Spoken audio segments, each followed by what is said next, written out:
Abra sua Bíblia no livro de Mateus, no capítulo de número 16. Enquanto você for ler a sua Bíblia nesse texto, me permita compartilhar algumas coisas com você que eu penso ser de muita importância para a nossa fé. Hoje, nesse culto de domingo, aqui na Igreja de Deus Semeador em Barroquinha, nos reunimos para juntos mais uma vez ouvir a palavra do Senhor. Você que está em casa nos assistindo, você que tem nos acompanhado em nossas redes sociais, muito obrigado por poder entrar em sua casa. Aos nossos visitantes, aos nossos amados amigos, ao nosso pastor e família que está ali de férias, mas está ali celebrando ao Senhor conosco, eu quero chamar a sua atenção para algo que eu tenho pensado durante toda essa semana. Eu estou no meu devocional em Mateus e eu li esse texto e me fiz a pergunta sobre algumas coisas e eu disse: Deus, o que está acontecendo conosco? O que está acontecendo com as nossas vidas? Eu quero compartilhar com você algumas coisas que eu penso ser muito importante para a sua vida. Então, aquiete seu coração, sente-se, desligue-se de tudo e dê-me um pouco do seu coração, porque eu quero falar de coração para coração. No versículo 1 do capítulo 16 do livro de Mateus, começa dizendo assim: vieram os fariseus e juntos com eles os saduceus para o tentarem e pedirem que lhe mostrasse algum sinal do céu. Ele, respondendo, disse-lhe: quando é chegado a tarde, vocês dizem, haverá bom tempo, o céu está todo vermelhado. Pela manhã, haverá tempo ruim hoje, pois o céu está de um vermelho sombrio. Hipócritas, vocês sabem discernir a face do céu, mas vocês não podem discernir os sinais dos tempos. Em outras versões, na versão Almeida diz: vocês conseguem discernir terra e céus e não conseguem discernir esse tempo. É sobre essa fala que eu quero caminhar nessa mensagem de hoje. Que geração é essa? Que geração é essa que não sabe discernir as coisas à sua volta? Que discerne umas e não discerne outras? Ou que nem sequer dá ao luxo de se importar com a pergunta: o que está acontecendo? A pergunta do capítulo 16 é mais do que uma pergunta de provação, de teste. Na verdade, era uma pergunta comum àqueles dias. Se você é leitor da Bíblia, há de encontrar no capítulo 24 os próprios discípulos perguntando a Jesus: mestre, que sinal haverá da tua vinda? Que sinal haverá do fim do mundo? O que os discípulos de Jesus estão perguntando era a pergunta rotineira entre os judeus. E agora, fariseus e saduceus, religiosos e líderes religiosos, estão diante de Jesus fazendo essa mesma pergunta: que sinal? E a resposta de Jesus é um tanto confrontadora. O seu confronto é mais enfático ainda no livro de Lucas, quando no capítulo 12 ele diz: vocês conhecem terra e céus e não conseguem discernir o tempo. Essa mesma colocação é usada no livro de João, no capítulo 4, quando ele mesmo, Jesus, passando por um campo, disse: vocês estão olhando e dizem que daqui a 4 meses está pronto a colheita, todavia eu vos digo, o tempo da colheita está próximo. A palavra sinais e geração, tempo e sinais do tempo são palavras que se encontram facilmente na cultura judaica, porque eles sabiam que haveria um tempo do fim. E por isso a pergunta que envolve-se os bastidores disso é: quando será o fim? Quando será o fim? Quando acontecerão estas coisas? E é por conta dessa pergunta que agora Jesus está dizendo: por quê? Porque vocês ainda não aprenderam a discernir as coisas à sua volta. Vocês discernem o tempo, se chove ou não chove. Vocês discernem o tempo, se é propício para a colheita ou não. Vocês discernem bem coisas da terra, mas vocês não conseguem discernir os céus. E por isso a minha pergunta em tempo para essa mensagem é: que geração é essa que não sabe discernir o tempo que nós estamos vivendo? E quando eu preparava essa mensagem, eu pensei sobre a ótica dessa geração. uma geração que vivencia a globalização, mas revela em sua época a busca por um líder, porque mesmo sendo uma geração globalizada, de uma moeda circulante, de um idioma que facilmente se encontra em vários lugares, mostrou-se ser uma geração dividida entre os que aceitam ou não aceitam, entre os que pensam de um jeito e os que pensam de outro, e nisso a procura de um líder que conduzisse a globalização fracassa. Todas as vezes que vem um líder se levantar, eles agora esperam que esse líder caminhe o mundo globalizado para um foco e fracassam quando vê que esse líder não é capaz de fazer nada. Foi assim que se mostrou na ONU, quando o líder não foi capaz sequer de resolver problemas triviais que assolam a humanidade, como a fome. É assim na OMS, quando os homens não sabiam sequer resolver o problema da pandemia e sem saber como tratar isso. Foi assim no bloco europeu, quando não conseguiram manter unido ali a Inglaterra junto ao seu bloco. É assim no mundo globalizado, pessoas estão revelando um tempo em que buscam um líder, porque lhe falta um líder no mundo que está globalizado. Na modernidade, nós descobrimos que as pessoas revelaram, mesmo sendo um tempo tão moderno, serem tão ignorantes e leigos. Pois nesse tempo em que a informação está a um clique, nesse tempo em que a geração conhece muito, tem pouco conteúdo daquilo que sabe. Nesse tempo em que o dedinho já é fácil para se mover, no touchscreen é difícil em se mover para as coisas sensíveis da vida. Na modernidade descobrimos que a geração de hoje é uma geração ignorante e sem conhecimento, ao ponto de não saber discernir coisas tão básicas. Na pandemia, descobrimos o quão vulneráveis nós somos, pois milhões de pessoas, até maio de 2022, já passava de 6 milhões, e os mais pessimistas diziam que passava de 14 milhões. Seja qual for, eram números que todos os dias contavam-se. Nós contávamos os mortos, porque a pandemia simplesmente veio para revelar o quão vulnerável nós somos. E não importa se são ricos ou pobres, não importa se estão numa igreja ou fora dela, não importa se são jovens ou velhos. Há poucos dias nossa cidade estava em luto pela morte repentina de um moço jovem com tantos sonhos. Isso só revela quão vulnerável nós somos. E nessa era digital, nessa época de velocidades 5G, estamos vendo que mais que uma geração ignorante e leiga, mais que uma geração sem rumo e perdida, mais que uma geração que não sabe se dar com a sua própria vulnerabilidade, descobrimos nessa era digital que somos uma geração que perdeu o amor. E quando eu falo perder o amor, porque as coisas saíram do real para o virtual. Mais importante não é quantos amigos você tem, mas quantos seguidores te seguem no teu WhatsApp. Mais importante não é a aceitação ou rejeição das pessoas, mas se você tem curtidas e likes nas suas páginas. Ao ponto de, num programa norte-americano, o Dr. Phil entrevistar um garoto de 20 anos, e sendo esse conhecido como influenciador digital, ele dizer que cortou os laços de relacionamento com a sua mãe, porque ela não era relevante para ele. E ele pergunta, por quê? Porque minha mãe não tem seguidores como eu tenho.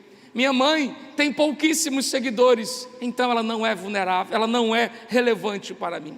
O que esse jovem está dizendo e choca a plateia que o assiste é o fato de que hoje nós estamos vivendo uma era que não sabe mais o que é amar, mas posta cartazes falando de amor. Uma era de pessoas que montam casas virtuais, mas não arrumam casas reais. Uma era de pessoas que colocam filtros para se parecerem belos nas câmeras, mas são horríveis diante do espelho da própria consciência. Essa é uma geração que não sabe discernir o que está acontecendo, e no meio de todas essas coisas, o que nós, seguidores de Jesus, estamos a discernir? A minha pergunta é, o que nós estamos fazendo? Por favor, folheie suas páginas para o capítulo 11 de Mateus, porque no versículo 16, a pergunta de Jesus foi a base para essa mensagem. Ele olha para seus discípulos, Ele olha para aqueles que estão diante dEle, que viram as curas, que viram os milagres. E no capítulo 11, no versículo 16, Jesus diz assim: eis, capítulo 11, versículo 16: mas aqui compararei a essa geração, é semelhante a crianças que se assentam nas praças e nos mercados, e chamam seus companheiros e dizem: toquem-nos flauta, toquem flauta para nós. Nós tocamos e vocês não dançaram, cantamos e vocês murmuraram e não lamentaram. Veja a pergunta de Jesus: a que eu vou comparar essa geração? Uma geração que pede sinais, que quer ver curas, que quer ver respostas, mas não sabe discernir as coisas à sua volta. Uma geração que quer ver muito e não sabe discernir o pouco. Jesus diz: a que eu comparo essa geração? A uma geração de homens fortes? Não. A uma geração de pessoas tementes? Não. Eu comparo a meninos. Somos uma geração ameninada, que não sabe de fato o que quer, nem para onde vai. Uma geração que se importa com hoje e nada mais. Somos uma geração que carregamos Bíblia e não sabemos o que está escrito dentro dela. Somos uma geração que pronuncia o nome de Deus, mas sequer temos uma relação com Deus. E Jesus, há 2 milênios atrás, diz que essa geração é semelhante a meninos. Mas ouça, a meninos que vão para a praça. E ir para a praça diz para mim que é uma geração sem rumo, uma geração que não sabe para onde está indo. Somos uma geração que buscamos carros mais velozes, que buscamos energias mais rendáveis, que buscamos formaturas e diplomas, mas esquecemos de buscar a coisa mais essencial: para onde ir depois da morte. Somos uma geração que não tem rumo, por isso qualquer pessoa define ou determina para onde você vai. Nesses anos de pandemia, nós vimos o quanto somos massa de manobra. Dizem uma coisa e todos nós dizemos: sim, é desse jeito. Outros pensam de outra maneira e nós dizemos: sim, é desse outro jeito. Porque quando não se sabe para onde vai, qualquer caminho serve. E qualquer caminho sempre leva você para qualquer destino, menos os céus. Porque não sabemos para onde vamos, estamos nas praças. Me parece quando eu era menino e alguém perguntava: para onde você vai? Para a praça. Fazer o quê? Nada. Essa é a geração. Uma geração que não tem rumo nem destino. E pior, o que eles faziam na praça? Eles reclamam porque cantavam e ninguém dançava, porque tocavam e ninguém se movia ao som dos tocar. Isso fala de uma geração que procura entretenimento, de uma geração que procura distrações para preencher seus vazios. Somos uma geração que está em busca de distrações. Se o culto não tiver um aperitivo a mais, o culto não foi bom. Se a música não tiver uma nota a mais, não foi boa. Se não houver novidade, eu caio na minha ociosidade e me deparo diante das ansiedades, dos medos, das angústias e depressões. Porque eu vivo à procura de distrações, e como dizem já a própria expressão, distração só serve para te tirar de uma ação, para te tirar daquilo que de fato deve definir o seu rumo. Somos uma geração que se encanta com o supérfluo e despreza o verdadeiro valor das coisas. Somos uma geração distraída em seu próprio umbigo. E estamos esquecendo que o alvo maior das nossas vidas prossegue depois da morte, prossegue depois da eternidade, prossegue um passo depois do velório, porque a multidão pode te acompanhar até o cemitério, mas dali para frente será você sozinho. E para onde você vai? Talvez você nem saiba para onde vai, talvez você nem saiba se existe céu ou inferno. Talvez se disseram que existe uma outra chance. 367 vezes eu encontro na Bíblia a palavra Adão.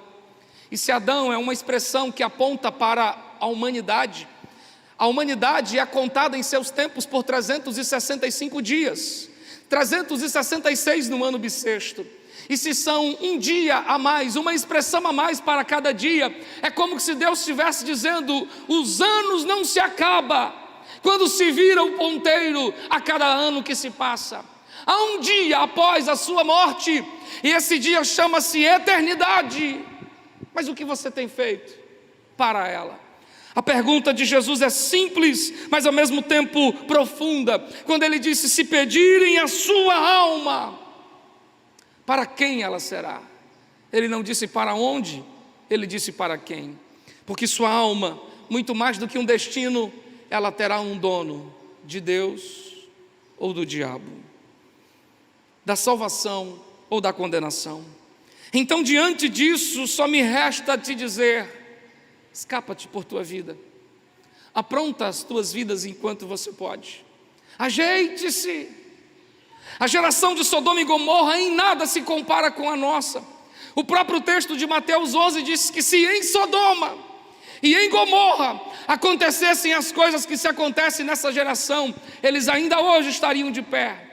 A geração de hoje ouviu mais mensagens do que Sodoma e Gomorra pôde ouvir pela voz de um profeta. A geração de hoje teve mais oportunidade de se arrepender do que a geração daqueles dias. Mas como nós estamos endurecidos e distraídos em nossas questões. E agora, para a geração de Sodoma, ele disse em Gênesis 9, 19, versículo 17: escapem-se por suas vidas. E se essa palavra serviu para Sodoma, serve para Barroquinha, serve para a sua vida, serve para mim. Escapa-te por tua vida e não olhes para trás. Ontem eu participava de um casamento, e no final do casamento me chamou a atenção de uma palavra que o celebrante a fez.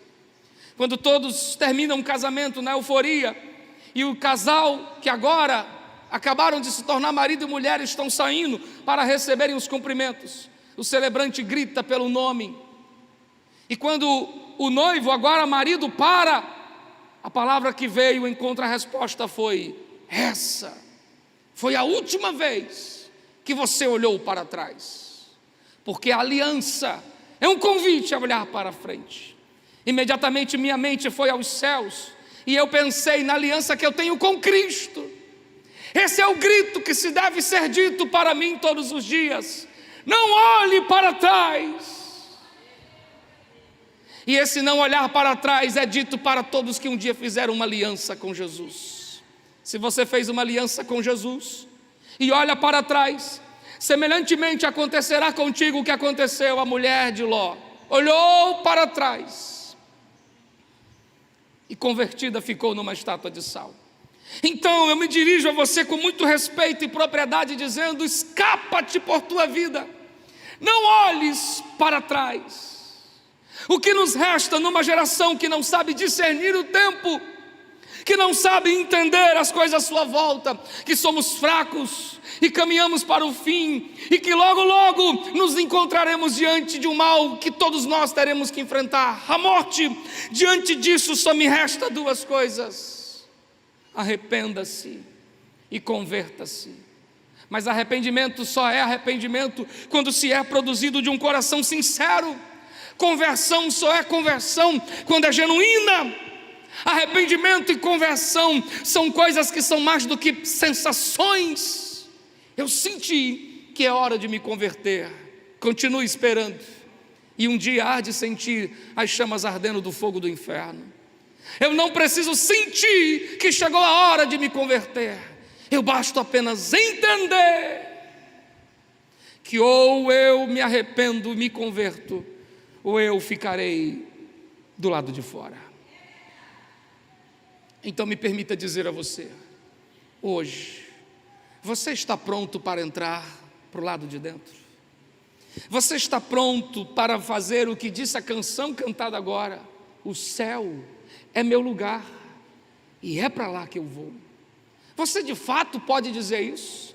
Estando vivendo a vida que você vive, estando do jeito que você se encontra, se hoje você estivesse perante o tribunal do Senhor, de fato Ele poderia dizer: venha bendito de meu Pai. Ou você ouviria: Apartem-se de mim, malditos, para o fogo eterno, porque eu não vos conheço. Queridos irmãos, isto é muito mais sério do que as provas de um Enem, do que as questões de uma faculdade. Isso é muito mais sério do que as crises econômicas que o país possa enfrentar. Isso é muito mais sério do que os dilemas da humanidade. Isto é uma questão que envolve a sua alma. E é chegado o tempo de você discernir que nós estamos na linha de chegada, que nós estamos na reta final, que logo, logo nosso Senhor há de aparecer.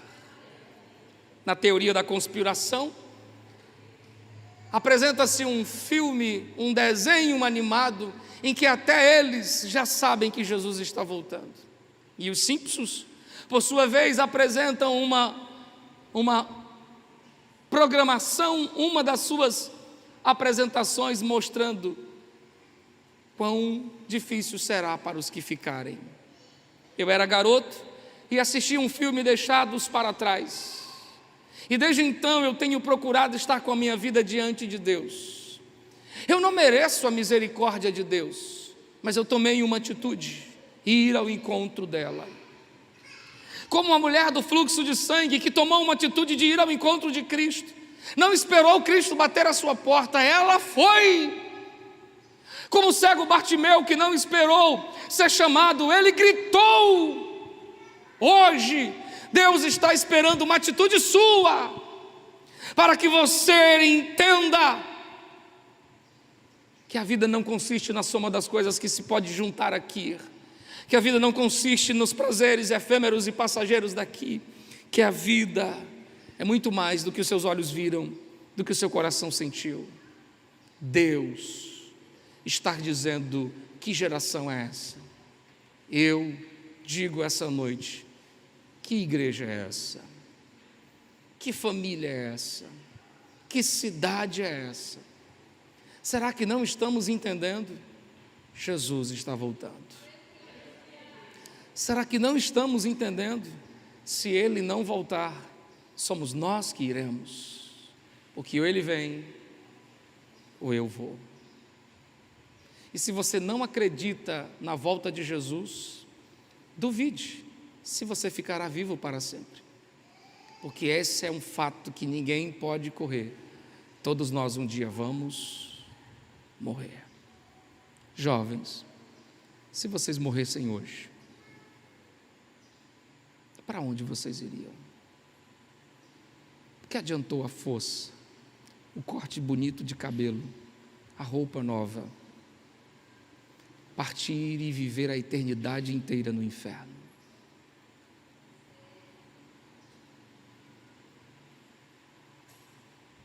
Deus nos ajude a entender que tempo é esse. E eu lhes digo: esse é o tempo de se arrepender. Esse é o tempo de se arrepender e se converter. Arrependa-se enquanto você pode. Arrependa-se enquanto é tempo. Ponha-se sobre os seus pés. Bote sua Bíblia na cadeira. Sabe, queridos irmãos, quando eu era jovem e eu pregava uma mensagem, eu queria tanto que as pessoas entendessem, que as pessoas reagissem. Mas quando a gente deixa de ser menino e a gente cresce, eu já não tenho essa mesma expectativa, que você tenha entendido e tome uma decisão. Mas eu tenho algo todas as vezes que eu prego, que essa mensagem sirva para mim, que essa mensagem me alcance, que essa mensagem me leve a mudar. E quando eu preparei essa mensagem, eu disse: Senhor, perdoe os meus pecados, porque eu não quero ficar aqui, eu quero morar contigo nos céus. Se ela vai servir para você, eu não sei, mas para mim está servindo. Eu entendo que é chegado o tempo do Adriano se converter. do Adriano se ajeitar. Nesse culto, enquanto eu ouvia vocês cantarem, eu me lembrei do dia em que eu disse sim para Jesus. Enquanto vocês cantavam, eu me lembrei de algumas coisas da minha caminhada com Jesus. Sabe qual é a minha oração ao Senhor aqui em cima desse altar? Abre os meus olhos, Senhor, para que eu veja aquilo que o Senhor quer que eu veja. Abra o meu coração, Senhor, para entender que não adianta ganhar o mundo inteiro e perder a sua alma. Você pode orar hoje ao Senhor e dizer: Senhor, abre os meus olhos. Abre os meus olhos. Porque o que adianta estar na igreja e não ser chamado de filho de Deus? O que adianta ser um sacerdote que não ouve mais a voz de Deus? O que adianta ser um cristão e sequer andar com Cristo? Arrependa-se enquanto você pode.